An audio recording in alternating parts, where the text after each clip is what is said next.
क्रमचयों की संख्या हमने ज्ञात करना सीख लिया है, परंतु अब हम सीधा सूत्र प्राप्त करना चाहते हैं क्रमचयों की संख्या ज्ञात करने के लिए। तो देखिए कैसे प्राप्त करते हैं। तो कुछ वस्तुएं समान भी हो सकती हैं, भिन्न भी हो सकती हैं।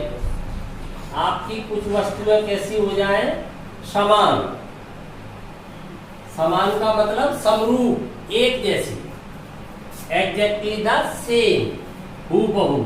कुछ वस्तुएं कैसी हो जाए? समान। अथवा सभी वस्तुएं कैसी हो? अलग अलग। सभी वस्तुएं आपकी विभिन्न प्रकार की हो, अलग अलग हो, विभिन्न, या केवल आप भिन्न कह सकते हैं। सभी वस्तुएं भिन्न प्रकार की, ठीक है, अलग अलग। या कुछ वस्तुएं उसमें से समान हो जाए। दो स्थिति हो सकती है, दोनों में से कोई भी स्थिति हो सकती है। जैसे मान ली ये स्थिति होती है, तब क्या करेंगे? तब क्रमचयों की संख्या कैसे ज्ञात की जाएगी? अगर सभी वस्तुएं अलग अलग है तो कैसे ज्ञात करनी चाहिए?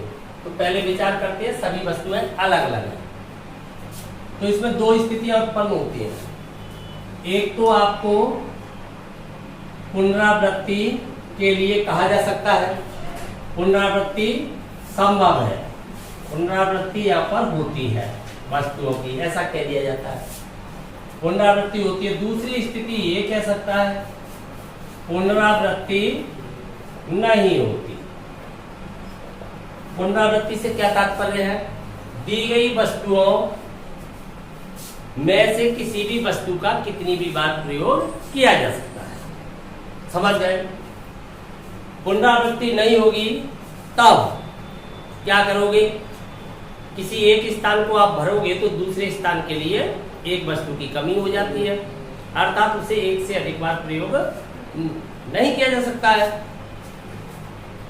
पहली स्थिति को समझे, जब पुनरावृत्ति होती है तब क्रमचयों की संख्या क्या होनी चाहिए?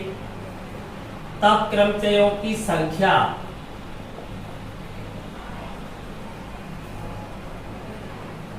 इसे व्यक्त करते हैं n परम्यूटेशन r, NPR से। सिंबल होता है, इतनी होती है, और इसका मान क्या होता है? Factorial n upon factorial n minus r। क्रमचयों की संख्या इस सूत्र से आप ज्ञात करोगे। अब प्रश्न ये उठता है, ये सूत्र आ कैसे गया? अगर हम इसे रटना चाहते हैं तब तो प्रश्न उठता ही नहीं है ना, फिर तो केवल सूत्र है, आप इसको रट लें, क्वेश्चन करें। लेकिन गणित को समझना चाहिए। ये आया कहां से है? ये लगा हुआ है अपर प्रीफिक्स में, ऊपरी अनुलग्नक के रूप में। यहाँ पर उन वस्तुओं की संख्या दर्शाई गई है जो हमें दी गई है।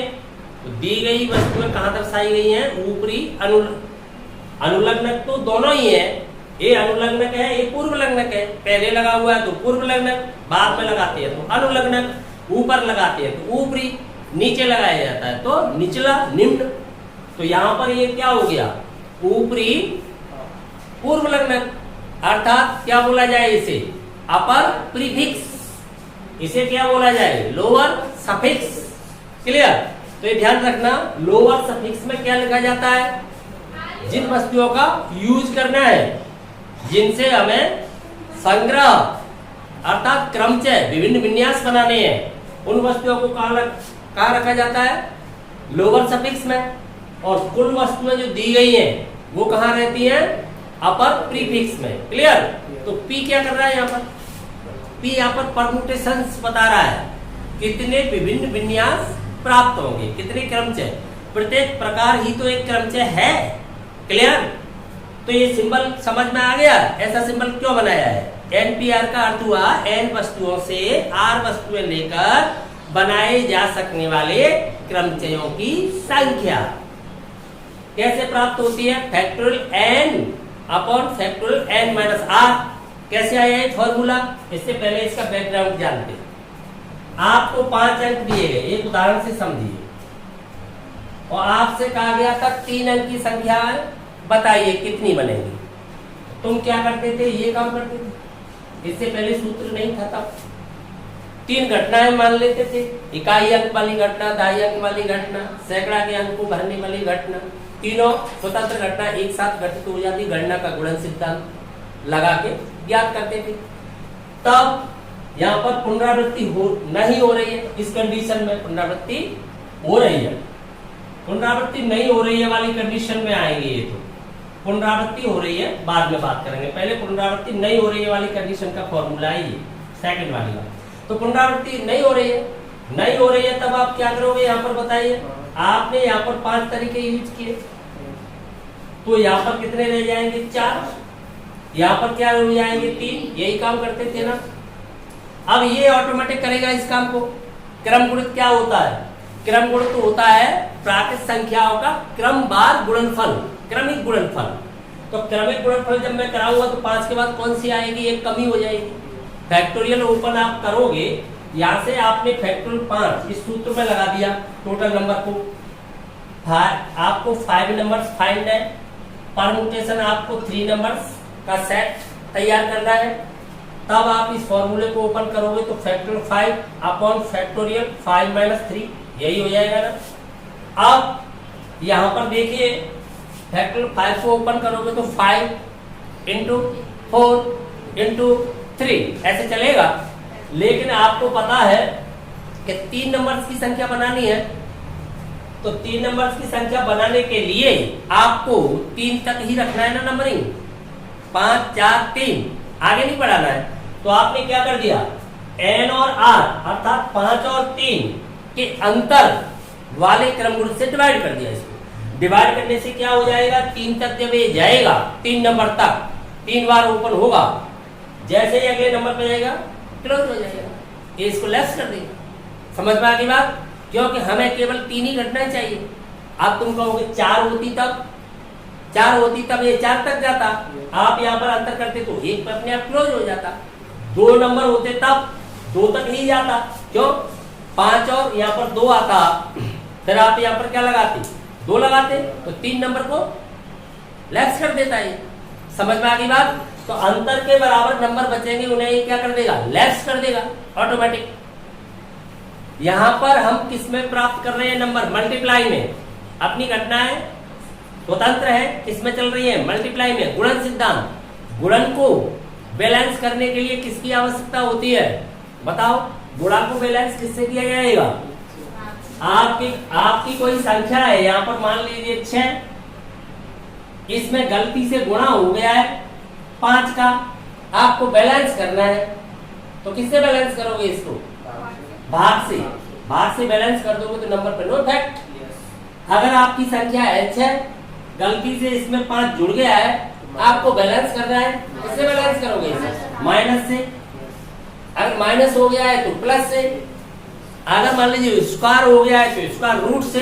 तो ये सब क्या है, एंटी ऑपरेशन, इनके विपरीत संक्रियाएं होती हैं जो इनके प्रभाव को निरस्त कर देती हैं। तो हमने यहाँ पर देखा है कि ये मल्टीप्लाई में चल रहे हैं, मल्टीप्लाई आगे हम नहीं चाहते, 3 नंबर तक चाहते हैं, तब हम किससे बैलेंस करेंगे? मल्टीप्लाई को किससे बैलेंस करना पड़ेगा? डिवाइड से। तो आगे के नंबर का हमने क्या कर रखा है, आगे वाले फैक्टोरियल का डिवाइड, क्योंकि आगे फैक्टोरियल कौन बचेगा, यहाँ पर 3 नंबर खुलने के बाद 2, जब हमें पता है 5 और 3 का अंतर भी क्या होगा 2। तो हम यहाँ पर r कितनी संख्याएं ले रहे हैं, r, तो कितने स्थान भरेंगे r? भाई जितने आप लोगे अंक उतने अंक की संख्या ही तो प्राप्त होगी। 3 अंक लोगे तो 3 अंक वाली प्राप्त हो जाएगी। बाकी आप आगे नहीं बढ़ने देना चाहते तो शेष नंबर से आप क्या कर दोगे, डिवाइड कर दोगे। तो यहाँ पर जैसे ही वो मल्टीप्लाई में आगे बढ़ेगा, डिवाइड उसको क्या कर देगा, बैलेंस कर देगा। क्लियर हो गई ना बात? झूठ मूठ के लिए आपने 6 में 5 का गुणा कर लिया, साथ ही डिवाइड कर दिया, तो आपने कुछ नहीं किया, बैलेंस कर दिया। तो ऐसे ही यहाँ पर आपको पता है फैक्टोरियल तो 1 तक जाना है, परंतु आपको 3 अंक की संख्या बनाए रखनी है, तो आपने अंतर के बराबर से डिवाइड कर दिया। क्लियर? तो बैलेंस वहीं रुक जाएगा। आर कितने नंबर तक जाएगा ओपन होके, अभी 8 नंबर तक, ज्यादा जाएगा ही नहीं, क्योंकि अंतर के बराबर आपने डिवाइड कर रखा है। जैसे यहाँ देख सकते हैं 5 परम्यूटेशन 3, तो कितने नंबर तक मल्टीप्लाई होगा, केवल 3 संख्या मल्टीप्लाई कर पाएंगी।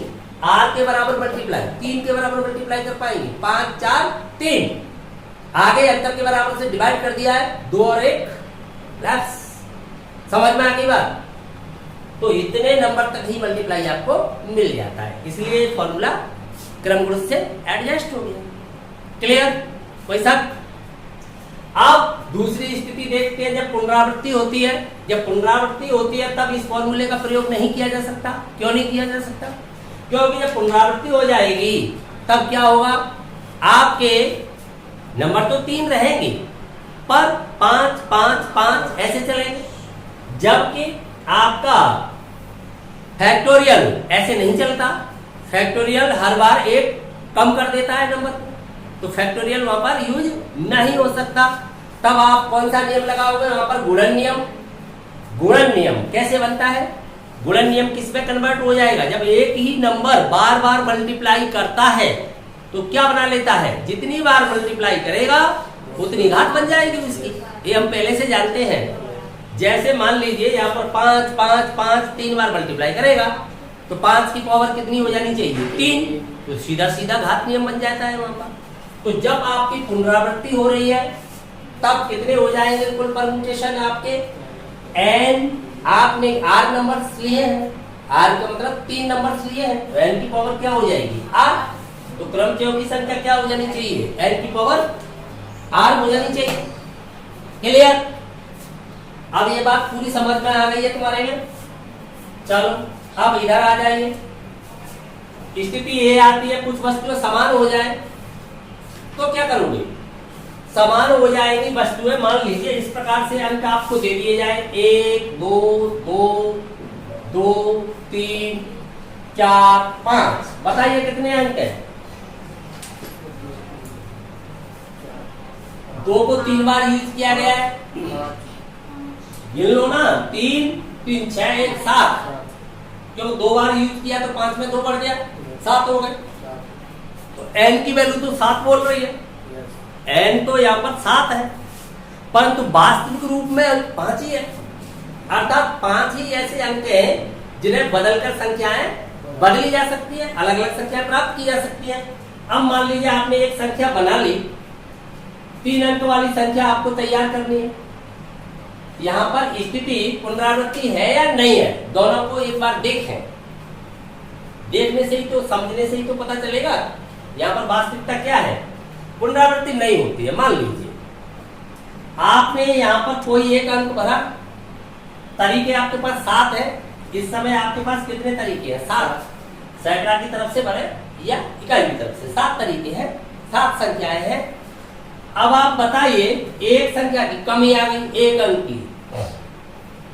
आपके पास प्रकार कितने कितने तरीके हैं? क्या आपके पास वास्तव में 7 तरीके हैं? आपने 7 भर दिया, गिनती टोटल को गिन के 7 भर दिया, लेकिन क्या वास्तव में आपके पास 7 तरीके हैं जो आपने 7 भर दिया? यहाँ पर नहीं है, तरीके तो 7 ही नहीं है, क्योंकि आप कोई सी भी संख्या इनमें से चुनते हो, कहाँ बदलेगा? 2 का मतलब तो 2 ही होगा, तो नहीं बदला। तो आपके पास तरीके तो उतने ही होंगे जितनी विभिन्न प्रकार की संख्याएं होंगी। तो विभिन्न प्रकार की संख्याएं तो यहाँ पर 5 ही है, तो तरीके तो आपके पास 5 ही रहे। अब एक संख्या की कमी आ गई, कोई एक यहाँ पर अपनी भर दी, पुनरावृत्ति नहीं हो रही है। मान लीजिए आपने ये स्थिति यूज किया, पुनरावृत्ति नहीं हो रही है, तो बताइए अब इस स्थान को भरने के लिए आपके पास कितने तरीके रह जाते हैं? आपके पास 4 तरीके भी हो सकते हैं, आपके पास 5 तरीके भी हो सकते हैं। आप कैसे निश्चित करोगे 4 तरीके हैं अथवा 5? पता तो है नहीं आपको, कोई एक गई है, पता नहीं है कौन सी वाली भरी है। अगर आपने इसमें 2 में से कोई यहाँ पर भर दी होगी तब तो आपके पास 5 तरीके पुनः है कि नहीं है? क्योंकि 2 फिर भी बचेगी। क्लियर? अगर आपने जो विभिन्न संख्याएं हैं 2 को छोड़कर जिनकी पुनरावृत्ति नहीं हो रही है, अर्थात जो अधिक मात्रा में नहीं है, उनमें से कोई अंक ले लिया तो जरूर 4 हो जाएंगे। समझ में आ गई बात? तो प्रॉब्लम हो गई यहाँ पर। तो इसलिए यहाँ पर हम क्रम गुण का प्रयोग नहीं कर पा रहे हैं, मतलब इस स्थिति का प्रयोग नहीं कर पा रहे हैं, ना ही इस स्थिति का प्रयोग कर पा रहे हैं। दोनों स्थिति से अलग हो गई। ना तो ये निश्चित हो पा रहा है कि दोबारा में यहाँ पर 5 ही प्रकार होंगे, न ये निश्चित हो पा रहा है कि 4 प्रकार होंगे। अगर 4 प्रकार हो जाते, 3 हो जाते उसके बाद, तब तो हम क्या लगा देते? NPR, इसका प्रयोग कर देते क्रम गुण का। अगर दोबारा में 5 5 5 तीनों जगह हो जाते तो इसका प्रयोग कर देते।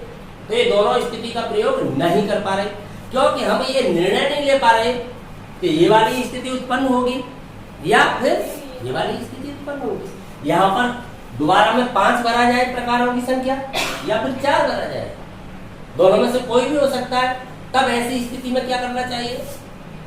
तब ऐसी स्थिति में हम इस सिस्टम को छोड़ देते हैं और हम क्या करते हैं, क्रमचयों की संख्या के लिए ध्यान देना। मान लीजिए आपको n संख्याएं दी गई हैं, फैक्टोरियल n कुल क्रमचय बना देती है। पहले जितने भी बन गए अपॉन जो समान है, जैसे p प्रकार की वस्तुएं समान है, q प्रकार की वस्तुएं समान है, अलग अलग प्रकार की कितनी भी हो सकती है, तो उनका फैक्टोरियल से डिवाइड कर देते हैं। फैक्टोरियल p फैक्टोरियल q और समान है तो फैक्टोरियल q और समान है तो फैक्टोरियल r, जितना भी समान है उससे डिवाइड करते जाते हैं। तो पहले क्या करते हैं, क्रमचय बनने देते हैं सबके, बनने के बाद फिर डिवाइड क्यों कर देते हैं? क्या इसको हम रट लें? बिल्कुल नहीं, रटना तो हमें पसंद ही नहीं है, हम समझना चाहते हैं ऐसा हमने क्यों किया। जब इन्हें स्वतंत्र छोड़ दिया, आपस में बदल के जितने भी नंबर बना सकते हो बना लो, लेकिन बाद में हमने देखा कि जब इन्होंने नंबर बदले तब संख्या नहीं बदली। नंबर तो बदलते रहे परंतु प्रकार नया नहीं आया, अपने पास नहीं आया। तो किसके कारण नहीं आया? जो समान थी उसके कारण नहीं आया। अगर डिफरेंट है तो बदलेगी तो नंबर बदल देगा, लेकिन सेम है तो उससे नहीं बदलेगा। जैसे मान लीजिए आपके पास एक नंबर लिख देता हूं मैं, यहाँ पर मैंने 522 लिख दिया, अगर ये दोनों आपस में बदल जाए तो नंबर थोड़ी बदल रहा है, क्रमचय तो नया नहीं मिल रहा है। तो फिर इनके कारण ही तो ऐसा हुआ जो समान थे, बाकी के कारण तो नहीं हुआ। तो समान कितने थे? 3 अंक समान थे, तो तीनों को ही हमने क्या कर दिया, उन तीनों से क्रमचय नहीं बदला, जबकि आपस में वहां पर टोटल संख्या में उन्होंने वृद्धि कर दी। तो मल्टीप्लाई भी तो वृद्धि कर दी है उन्होंने, मल्टीप्लाई ही तो कर रहा है। तो मल्टीप्लाई का बैलेंस कैसे बनाना चाहिए? डिवाइड से बनाना चाहिए। तो उतने का हमने क्या कर दिया, डिवाइड कर दिया। तो जितना उसने बढ़ाया उतना हमने लेस कर दिया, बैलेंस हो गया। समझ में आ गई बात? जैसे कि यहाँ पर बनाए हम 3 अंक वाली संख्या, तो हम क्या करेंगे, फैक्टोरियल जितना है उतना बनने दें 7 अपॉन डिवाइड किससे करते हैं, फैक्टोरियल 3, जो 2 3 का हिस्सा है। क्लियर? तो ऑटोमेटिक हमारा रिजल्ट फाइंड हो जाएगा। जितने भी ये आपस में बना सकते हैं बना लेंगे। क्लियर बात समझ में आ गई? तो कितनी स्थितियां उत्पन्न हो सकती है? 3। 2 स्थिति कहां उत्पन्न होती है? जब सभी वस्तुएं कैसी होती है, अलग अलग प्रकार की, डिफरेंट, उनमें एक कोई समान ही नहीं है, दूसरी प्रकार की हो ही नहीं सकती है, सब अलग अलग प्रकार की है। तब 2 स्थिति होती है, पुनरावृत्ति नहीं होना है, पुनरावृत्ति का होना। जब पुनरावृत्ति होती है तो n की पावर r, जब पुनरावृत्ति नहीं होती है तो npr। क्लियर? तो npr। और जब कुछ वस्तुएं समान हो जाती है तब फैक्टोरियल n p प्रकार की समान है तो फैक्टोरियल p और समान है तो उतना ही डिवाइड करते जाइए, मल्टीप्लाई। एक ही प्रकार की तो फैक्टोरियल p, ये तो सिचुएशन पे पता चलेगा वो क्या स्थिति है। समझ में आ गया पूरा सिस्टम? तो अर्थात सिद्धांत वही लगा, गुणन नियम ही लग रहा है, अलग अलग घटनाएं भी घटित हो रही हैं, परंतु हमने इसे सूत्रवत प्रयोग कर दिया है। हम चाहते तो वैसे ही कर सकते थे, हम सूत्र क्यों बनाते हैं? सूत्र का मतलब क्या है? सूत्र बनाने की क्या आवश्यकता है? अर्थात फॉर्मूला होता क्या है? फॉर्मूला होता है त्वरित कर देना क्रिया विधि को, वर्किंग रूल को, प्रोसेसिंग को क्या करते हैं, फास्ट कर देता है। हम रिजल्ट चाहते हैं जल्दी, तुरंत प्राप्त हो जाए, सरलता से प्राप्त हो जाए। क्यों? अगर हमने रिजल्ट तुरंत प्राप्त नहीं किया तो एग्जाम के अंतर्गत हम क्वेश्चनों को सॉल्व नहीं कर पाएंगे। समझ में आ गई बात? तो ये होता है फॉर्मूला। ठीक है, अब इसे लिख लेते हैं।